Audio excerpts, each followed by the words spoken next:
I'm going to show you how to set up a 3D build plate on the HP series machine and cut it off. Alright, first thing we're going to do is get our plate loaded up into our fixture. In this case, we have one of our special build plate vices. We can rest it in there. We're going to hold it tight to the back. Clamp it in place. Good and secure. Now from here, I'm going to bring the wire over. This specific plate, I don't have a good spot to line it up, so I'm actually going to do an alignment up here on the front of the parts, and then we'll just cut off a small piece off the face of this. Alright, so the first thing I'm going to do, I want to make sure my parts are straight up and down.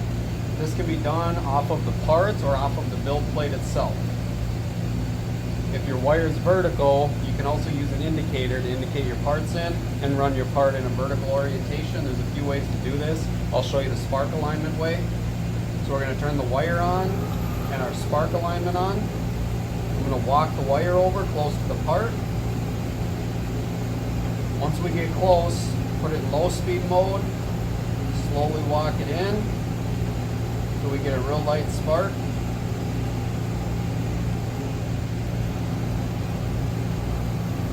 You can see we got a little light spark right here on the bottom. So I'm going to pull it off, switch to my V-axis, and move it in a little bit to straighten the wire up to the plate. Turn it off and walk the whole axis in. So right here, you can see we're getting some light sparks all the way through the plate. I can tip it a little bit more. That's what we're looking for, is just barely, won't really damage your parts, but we've got a nice consistent super light spark top to bottom on our plate.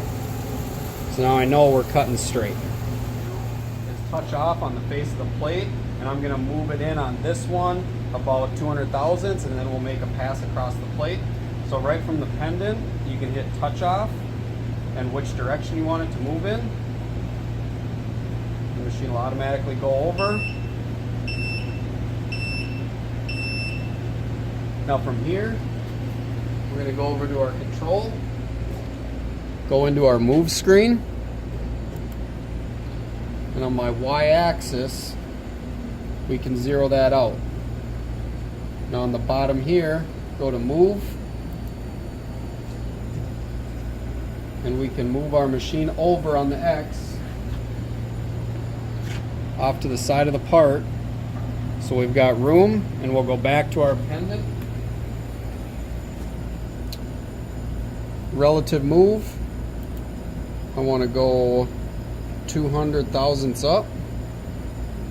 Cycle start. Now we're 200 thousandths past on our plate. Vice versa, if you touch the plate off, you can go negative and pull the wire off of the plate, say 10 or 15 thousandths. This is where I want to start my cut, so I'm going to zero out, and we're ready to go. Alright, so we have our part all ready to run.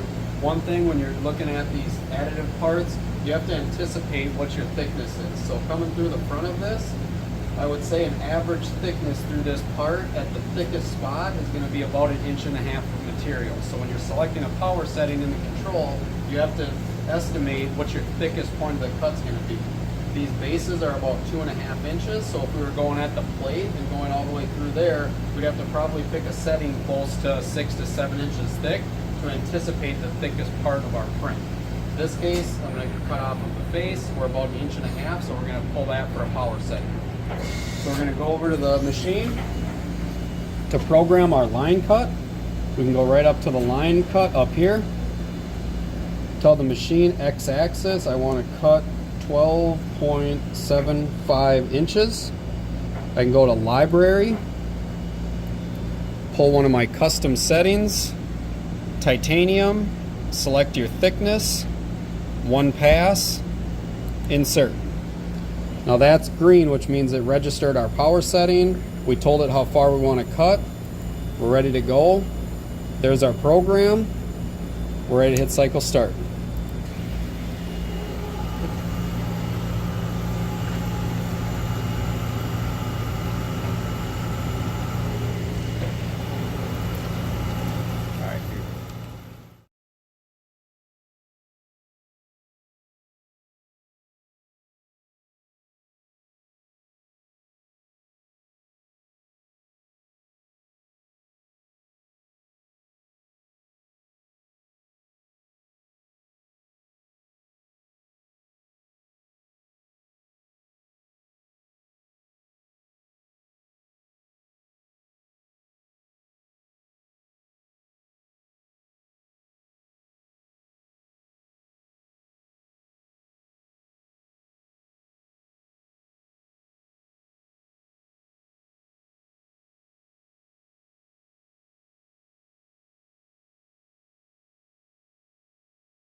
Alright guys, got the cut all wrapped up.